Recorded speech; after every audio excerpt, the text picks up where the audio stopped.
The exact moment I agreed to be Sarah's boyfriend, I was suddenly thrown 7 years into the future of our marriage. I blinked and opened my eyes to find myself holding a wrinkled divorce settlement. My son was standing there, looking at me and letting out a loud, heavy sigh. He told me that every time I saw Uncle Brad, I threatened to divorce Mom, but I never actually had the nerve to go through with it. He asked me to just stop causing drama. I looked at him sternly, but I didn't try to argue or explain myself this time. Instead, I just quietly started putting my things into a suitcase. On the day I actually walked out, Sarah held on to our crying son to stop him from running after me. She told him to just behave himself. She said I would be back in less than 3 days, because I had pulled this same stunt a dozen times before. She asked where I could possibly go anyway, but nobody in that house expected that 3 days would turn into forever, and I would never step foot inside that home again. Years later, a 19-year-old Sarah would ask me with red, puffy eyes why I was backing out of our deal. She would remind me that I promised, and beg me not to leave her. I had originally agreed to date Sarah on a hot summer afternoon. The heat was intense, making the noise of the bugs outside the school feel loud and annoying, and the hallway was packed with loud students. Sarah ran back and forth in front of me 3 times, her plain white shirt moving in the wind. The last time she turned to run toward the stairs, she took a couple of steps, and then rushed back to me. Her eyes were bright, and her voice sounded tight and nervous. She told me not to dare back out, promising to come get me first thing in the morning. From high school all the way through college, everyone knew how much Sarah liked me. Just because I once said I would consider dating her, Sarah, a wealthy girl who never cared about grades, suddenly focused and studied like crazy. She worked her way up from the bottom of the class, doing just enough to get into the same university I was attending. Her interest in me was always obvious, but never aggressive. Even when we were at the same college, she didn't pressure me. The most she did was follow me around everywhere, which kept other girls away. If anyone asked her about it, she would just laugh and say she was taking a number and waiting in line. She would tell people to get lost, claiming it was first come, first served. And since she had been chasing me since high school, nobody else could cut in front of her. After Sarah walked away that day, I touched my ear, which felt hot, and my head was full of the image of her happy face. When I woke up the next morning, Sarah wasn't there to pick me up. Bright sunlight was coming through the window. I squinted automatically, but then I realized the bed was soft, not the hard mattress from my dorm room. I looked around, feeling my chest tighten. I saw a fancy light fixture on the ceiling and a thick carpet on the floor where every thread looked expensive. I wondered where I was. A second later, the heavy bedroom door opened with the sound of light footsteps. I looked up and saw a small boy, maybe 4 or 5 years old, walking toward me with a grumpy look on his face. He called me Dad. Seeing his face made me freeze. He looked exactly like me. I glanced at the calendar sitting on the desk and saw the year was 2025. I wondered if I had gone to sleep and woken up years in the future. I looked back at the kid. His eyebrows, eyes, nose, and mouth were all exact copies of mine. I studied his face, totally amazed. The image of 19-year-old Sarah popped into my head, the girl who had just confessed her feelings to me yesterday with red ears. I wondered if, after all this time, Sarah was the one I had actually married. I looked around the room again. There wasn't a single sign that a mother lived there, not even a wedding picture. I got down on my knees and looked at the boy. I asked him his name, knowing kids give up information easily. He answered right away that his name was Timmy, and asked what I was doing now. He really was her son. I felt relieved, but also weirded out. I asked him if that was a polite way to talk to his father. The kid seemed incredibly spoiled, but looking at his face, which was basically a clone of my own, my anger disappeared, and I couldn't bring myself to scold him. While I was still confused, Timmy grabbed a crumpled piece of paper from the nightstand. He clearly couldn't read, but he seemed to know what the paper was. He handed it to me and said I was doing it again. He looked at me with disappointment and said that every time I saw Uncle Brad, I pulled out this paper and fought with Mom. He said Uncle Brad already told us that even if he brings his and Aunt Karen's kid over, it wouldn't bother us, but I still almost pushed him down. As he spoke, he suddenly shoved me. He said that was for Uncle Brad. The boy was surprisingly strong, and the push knocked me back onto the edge of the bed. At the same time, his words hit my brain like rocks, grinding against my mind, my eyes focused on the paper. The words divorce settlement were large and dark. In the next second, those words turned into red lights and shot into my head. Suddenly, a flood of painful memories that didn't belong to me, the memories of the future Jack, poured into my mind. The final scene in that memory was the mocking, happy face of a man. It was the Uncle Brad that Timmy had mentioned. He was Sarah's lover, the famous celebrity Brad Thompson. The pain that came with the memories felt like a tight net around my chest, making it hard to breathe. I almost fell over, sinking to my knees beside the bed. Timmy looked at me with a tiny bit of worry, but it disappeared as fast as it came. He let out a little breath. It was today that Brad had shown up at our door, acting bold and showing off. And the person who had opened the door for him, the person who had welcomed him in happily, was Timmy. The older Jack had been in the kitchen making a snack for his son when he heard people talking and came out. The first thing he saw was Brad dressed in expensive designer clothes with a fancy watch, taking off his sunglasses and looking around the house like he owned it. Jack couldn't understand it because Sarah had promised him she had gotten rid of Brad. He wondered why Brad would dare to show his face again, but he didn't want to ask. With a cold look, he told Brad to get out. But Timmy rushed forward and stood in front of Brad to protect him. He said Uncle Brad was a guest he invited and told me I was being rude. Well, Jack was shaking with anger, but he never guessed that something even worse was about to happen. Brad said that he and his ex-girlfriend Karen had a child who was already 3 years old. Just 5 months ago, Sarah had sworn to Jack that she would cut off all of Brad's money and support and never see him again. The color left Jack's face. He kept pulling at Timmy, trying to get him to go back inside. He was scared of his son hearing that his mother was involved with another man's family. But Timmy just looked up at the man and said that when his little brother arrived, he would play with him. He told Uncle Brad not to worry because he and Mom would both love the new kid. Jack couldn't believe it. The child he had put his whole heart and soul into raising had taken his mother's side against him. And then the kid looked at him calmly and said he was acting crazy. In the memory, Jack and Sarah had decided to have a child in their 3rd year of marriage. By then, Sarah's company was public, and her career was set. After their son was born, Jack trusted Sarah's promises and stepped down from the company to be a full-time stay-at-home dad. He had given almost everything to this child, only to get total disrespect in return. Brad would secretly take Timmy out for fun, let him eat junk food, and give him whatever he wanted. Timmy would tell anyone who listened that his mom was a big star, not some boring nobody. Jack didn't like relying on others. Even with plenty of nannies in the house, he did everything himself. To take care of his son, Jack stopped caring about his appearance. He wore comfortable clothes, stopped styling his hair, and lost his old style. Compared to the always fashionable Brad on TV and in magazines, Jack looked plain and boring. Brad's arrival completely destroyed Jack's fake idea of a peaceful, happy life. Brad had messed with him more than once. At first, it was just Jack accidentally seeing Sarah on Brad's social media. Later, Brad even called Jack late at night to challenge him. He told Jack that he should know about him and Sarah by now. He said Sarah liked that he was young and handsome, and that he reminded her of how Jack used to be. He said it was normal for an old guy like Jack to lose his woman.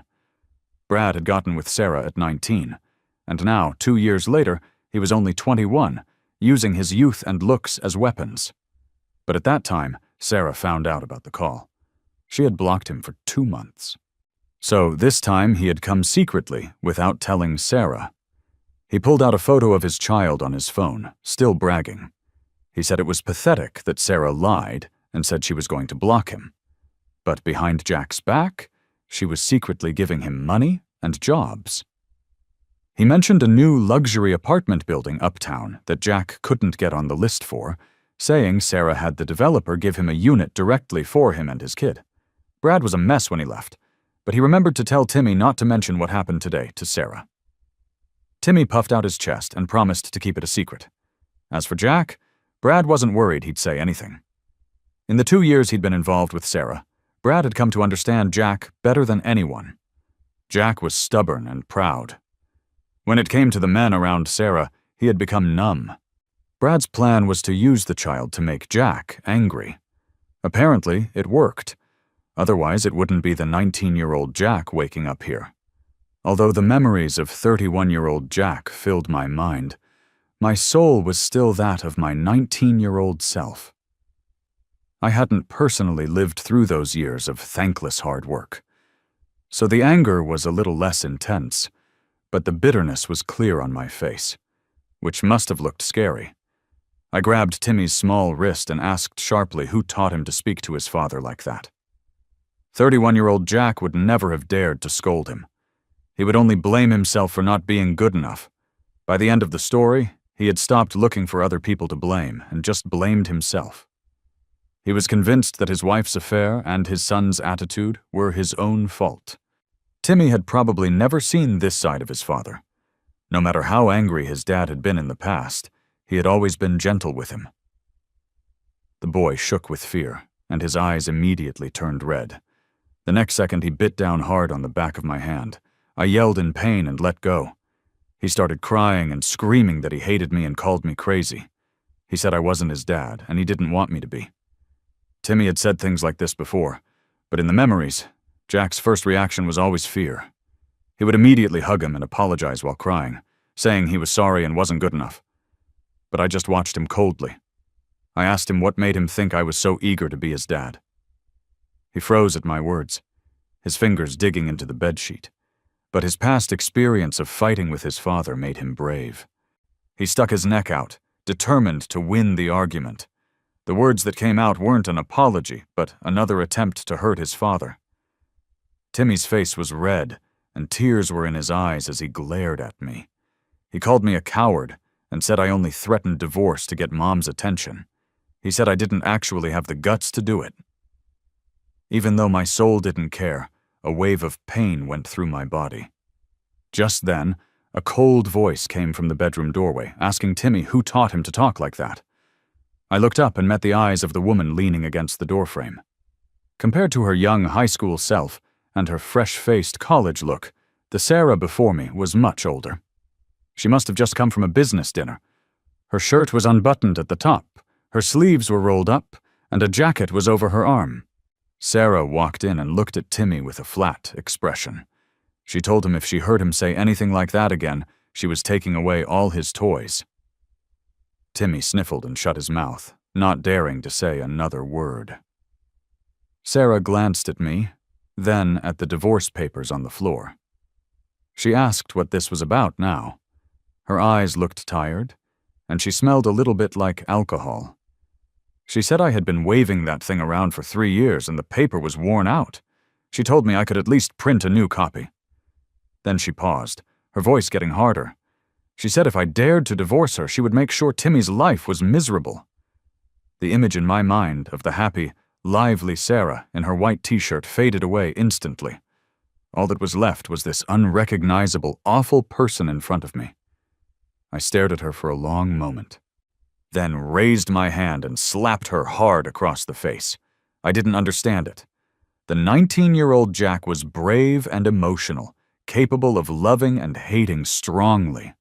Faced with cheating, the Jack should have fought back and left. But the older Jack had only felt sadness, sinking deeper into despair every day, unable to even slap Sarah. Thinking of this, I raised my left hand again, but Sarah caught my wrist. She told me that was enough. Her face was red with anger, but she quickly changed her expression to be softer. Her fingers slid up my wrist and held my hand tightly, as if she was afraid I'd pull away. She told me not to scare the boy. She said we already agreed to let the past go and have a good life. She told me I was the only one for her, and that never changed. Looking at her face, which was even more beautiful than before. I only felt sick. I bent down, picked up the divorce papers, and told them to get out without looking up. Sarah clenched her fists, watching me, but didn't move. It was Timmy who realized I was yelling at them, and mumbled that I could yell all I wanted, but when I tried to feed him later, he wouldn't eat a single bite. Sarah made a noise of annoyance and frowned at him. Timmy went quiet and pulled at his shirt. She thought for a moment, then said, I needed to calm down. With that, she turned, put a hand on Timmy's head, and led him out of the room. Once outside the bedroom, Sarah walked a few steps, then stopped and turned to her son. The boy looked so much like Jack, especially his clear, bright eyes. The first crack in her relationship with Jack had appeared when Timmy was born. Back then, Jack had screamed and raged. She had been terrified he would reject the child. But then he started spending his nights watching the baby, staring at Timmy's face. And just like that, Sarah had found his weak spot, the key to keeping their fake peace. But today's Jack seemed different. He was still cold toward her, but there was a new finality in his attitude. She felt as if something was about to break through his long silence. Before she could think more, Timmy pulled on her sleeve. He was still angry with his father. He asked if Uncle Brad could be his dad because his dad didn't like him, so he didn't want to like him either. Sarah narrowed her eyes and looked at him. She asked who Brad thought he was, and said he wasn't worthy of being his father. Her patience for him ended there. And Timmy, from the moment he could understand, he had learned that he was the chain that held Dad there. He believed as long as he was around, his dad would never leave. He knew what his mother liked to hear. Whenever his parents fought, if his dad still showed concern for him, his mom would pay him a little more attention. Timmy looked at the closed bedroom door and said it wouldn't even be half an hour before Dad would be begging to read him a bedtime story. He ran off to his own room and shut the door tight, mimicking his father. But he yelled that he was still mad, and if Dad didn't apologize, he wouldn't let him read. Sarah stood between the two closed doors, not bothered by the drama. Half an hour? Given how much Jack cared about his son, he'd pull himself together and come out in less than 10 minutes. Sarah sat on the sofa, waiting. 10 minutes passed. 20 minutes. Half an hour. An hour. Inside the bedroom, I stared at the person in the tall mirror. He was wearing old clothes, his hair was messy, his face was pale, and his big eyes looked dead. He looked like a zombie. I touched the face in the mirror. I was speechless. I wondered how I ended up like this. I searched my mind, putting together the last 12 years. Before we even finished college, Sarah's family had financial trouble. Refusing to give up, she started over from nothing. In 2007, when the stock market was doing well, I took all my savings and bet it all with her. We cashed out at the top, multiplying our money many times. That money started the Apex Group. In those early years, we supported each other. We faced rejection from the outside world, but back in our cheap rental, we could still smile. I would hold a tired Sarah in my arms and tell her we were going to make it. Later, the small company grew bigger, with more people and money, but the house felt emptier. Sarah was only 27 when she was invited back to our college to speak. She was young and sharp. During the questions, a young man asked if she was single. Sarah smiled and showed her ring, saying she had been married for 3 years. The young man held the microphone and said that nobody knows the future and plenty of married people get divorced. He bowed like a mischievous child and said he was just kidding. Sarah finally looked at him properly. The boy sat down, looking satisfied. Neither of us took it seriously. Later, I learned the boy's name was Brad. By the time I found out, I had already quit my job at the company after Timmy was born. And Brad had gone from being an intern to Sarah's personal assistant. I walked into her office to find him with his arm around her shoulder. Sarah was letting him do it. When he saw me, he jumped up in a panic. I told him to get out. He looked at Sarah, bit his lip and left, but turned back to say there was nothing going on. Sarah stood up and told me not to mind him, that he was just a kid with no boundaries. Her calm attitude made me think I was crazy, until a month later when I got a disgusting picture message. In the photo, Sarah was leaning against Brad just like she used to lean against me. When Sarah found out, she swore and apologized, explaining there was nothing between them. She fired Brad and stayed by my side, afraid I would leave. During those nights, I would lie there staring at the baby, Isiron, thinking how much better things would be if he didn't exist. But who could have imagined that the child I sacrificed everything for would turn against me? I looked at the person in the mirror, and the light returned to my eyes. 31-year-old Jack was dead. He had too much baggage.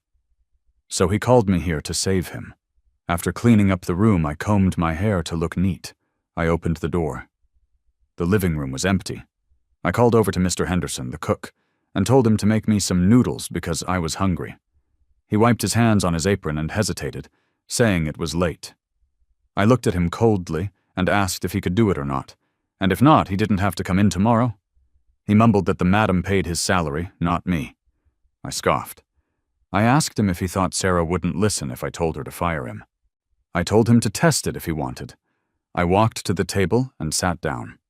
Mr. Henderson went into the kitchen. I ate slowly. The clock chimed 10. I remembered that usually I would read Timmy a story now. I didn't move. A moment later, Timmy opened his door holding a book. He stood there watching me.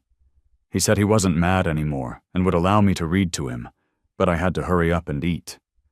I glanced at him and went back to my noodles. I didn't say a word. Compared to the older Jack, I felt no connection to this kid.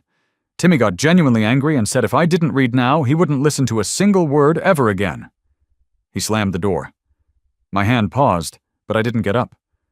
Mr. Henderson was wiping the table and said in a rude tone that I shouldn't be so stubborn and that I would just end up begging for the boy's attention later. I wiped my mouth and looked at him. I decided that before I left, I had to get rid of him. Sarah didn't come home that night. She had her assistant say there was work to do. Perhaps Sarah had given an order because when I asked the assistant to fire Mr. Henderson, he was paid and sent away quickly. When I woke up the next day, there was a new cook named Dave who greeted me eagerly and asked if I was taking the young master to school. Children have short memories. Timmy woke up and ran to me, hugging me and asking for specific food for lunch. In the past, I handled everything for him. I pushed him away gently and told him to let Dave get him changed. Once he was ready, he paced by the door and asked if I was driving him. I didn't look up and said no, the driver would take him. I told him from now on, the nanny would take him. He didn't understand. He just scratched his head and left angrily. I didn't have much to pack. I walked out of the house with one suitcase and the divorce papers. Dave chased after me asking where I was going and if I'd be back for lunch. I stopped, looked back at the house, then walked away saying I wouldn't be back. I quickly found an apartment downtown. The rent was high, but I paid it easily. Compared to the money I now controlled, it was nothing. I now had the soul of a 19-year-old with the experience of a 31-year-old. I submitted my portfolio and resumed to get back in the game. That evening, my phone rang. Dave asked why I didn't come back because the young master was throwing a fit. He sent me a video. In the video, Timmy checked rooms for me and then asked Sarah where I was. Sarah looked annoyed and told him I would be back in a few days like always. She laughed and said I would abandon her before I abandoned him. Timmy cheered up and said if I didn't come back, he would just ask Uncle Brad to read to him because Uncle Brad's voice was nicer anyway. I closed the video. The pain in my heart was sharp. The interview at Cortec went well. The final round was with the CEO, Jessica. As I walked in, I saw a little girl offering me candy. I took it, and then Jessica walked in. I recognized her from my memories. She was dressed sharply. She reached out her hand. I told her we were divorced and to call me by my name. She seemed pleased with my work but asked why I wasn't working for Sarah. I told her frankly I was getting a divorce. She raised an eyebrow but didn't ask more. The little girl, Lily, was her daughter. Erworan. Jessica had won custody from her husband. Maybe our similar situations made us connect. She recommended a top lawyer named Emily and offered to advance my salary to pay for her. Over the next few days, Sarah called once. She asked why I was making things hard on myself by renting an apartment and working. She said we already cleared the air about Brad. She told me I could have whatever I wanted, I laughed. She had lied about firing Brad. I knew she had cheated on me 1,000,000 times in her mind before it became physical. I hung up on her, cursing. The next day I met the lawyer, Emily. I had been waiting for 30 minutes when she tapped the table and asked if we were getting this divorce or not. Being seen like this by my old high school rival was embarrassing. She looked at me coldly and said I had terrible taste in women. I told her we were doing it. She smiled briefly. She asked about custody. I told her I didn't want custody because the kid didn't like me. She agreed and promised to get me every penny I deserved because Sarah cheated. She said she had a natural sense of justice. I told her I had some evidence. She gave me a strange look and told me not to worry about evidence. It was the same look she gave me at my wedding. Back then, Emily showed up looking better than the bride. Sarah had been jealous. I thought she was crazy because I had always beaten Emily in school grades. That night, Emily texted me non-stop asking for documents. She worked fast. She said she would help me no matter the cost. My plan was to settle peacefully, but if Sarah refused, we'd go to court. After work one day, Sarah was waiting by my office. She blocked my path. Looking tired and angry. She said we needed to talk. I told her my lawyer would talk to her. She sneered and asked how I dared to let that woman Emily get involved. Just then, Emily appeared behind me, holding files. She told Sarah to address her properly as my lawyer. Sarah grabbed my wrist, refusing to let go. She smiled at Emily and said her reputation was about to be destroyed. Emily looked calm, but secretly emotional. She asked if I wanted to see the documents. Suddenly, a car door opened and Timmy rushed out. He pushed Emily aside and stood by his mother, yelling at Emily to stay away from his dad. Emily asked him how he knew she didn't have a husband. I frowned and told Sarah to consider the divorce seriously. I told Timmy to have his mother hire a new cook if he was hungry, because I wasn't his nanny anymore. Just then, a red sports car pulled up and Lily ran toward me, asking me to come to dinner. Timmy exploded with jealousy, screaming at Lily. Lily looked confused and said Timmy was weird. Sarah picked up the crying Timmy and looked at me coldly, saying I had a heart of stone and would regret this. In the days that followed, I saw Timmy a few times. Once he was with Brad. Brad admitted he didn't care if the scandal got out because he made more money from Sarah than he ever did acting. I recorded him on my phone. Sarah was a businesswoman who calculated everything, so she kept Brad just famous enough to be useful, but not enough to cause big trouble. A few days later, it was Lily's birthday. I went to Jessica's house and was surprised to see Emily there. Emily told me the divorce was moving fast. Then she said she was Lily's friend. Lily ran over and pointed at a photo on Emily's phone of me. Emily quickly covered her mouth. After dinner, Jessica told me about her past, how she was a maid for her ex-husband's family, and how they treated her like dirt. She told me not to try to change someone who doesn't like me. She hinted that Emily liked me. That night I drank too much.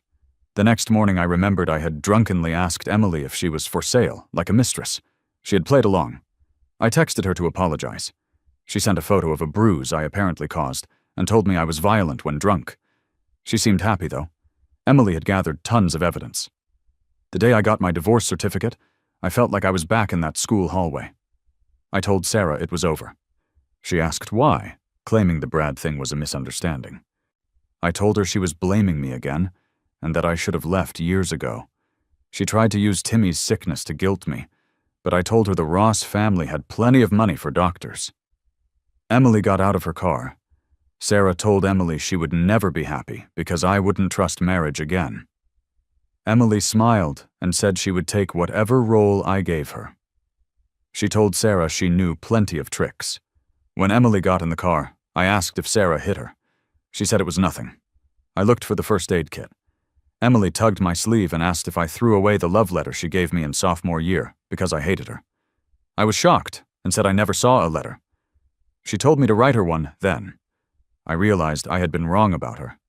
I agreed to write it. She asked how long it would take. I said a lifetime. I applied medicine to her face. She grabbed my wrist and kissed my palm. In the years that followed, I lived freely.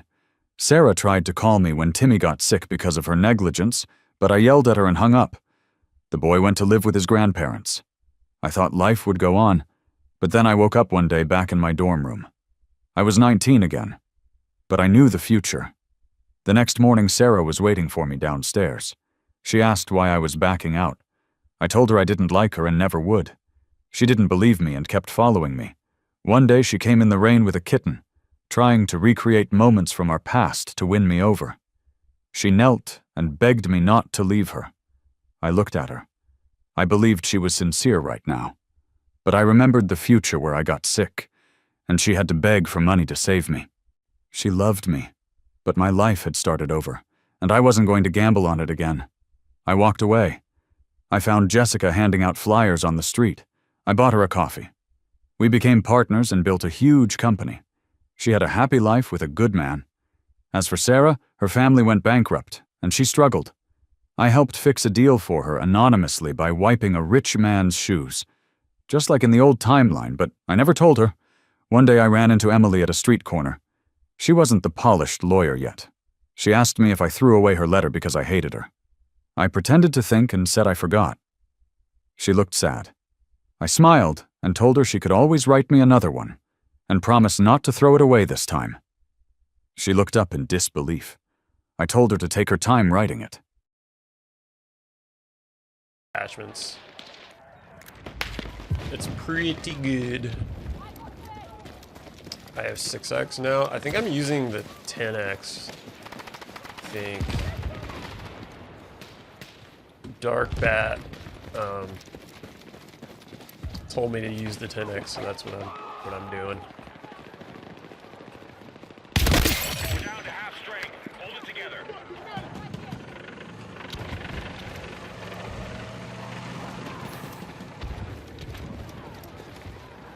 It looks so clean. Like Mr. Clean.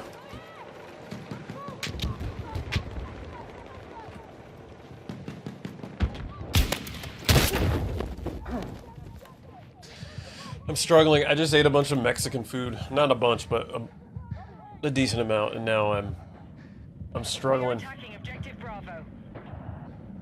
Struggling. I don't know if you're like this, but once I eat, I get super groggy. Coffee for breakfast, breakfast of champions. Yeah, I had a Red Bull. I had 2 Red Bulls because I'm a fiend.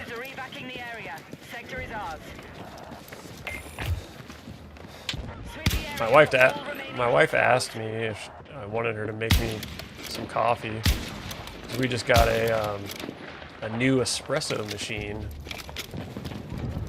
courtesy of my mother-in-law, which was, she ordered it and messed up and sent it to our house, and we had no intention of getting a new espresso machine. But once it showed up, my wife was like, "Oh, I want it." So my wife paid my mother-in-law for it.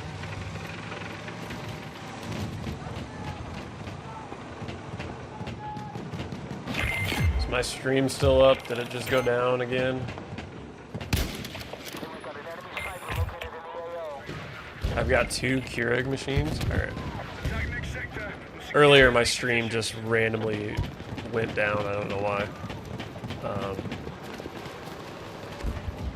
2 Keurigs? That's excessive. I don't really like Keurigs. I don't know. I like the simplicity of it. It's easy. Just throw in a pod, put some water in, and you're good to go. But I always feel like the coffee is just kind of like mediocre. I only bought one of the Keurigs, and even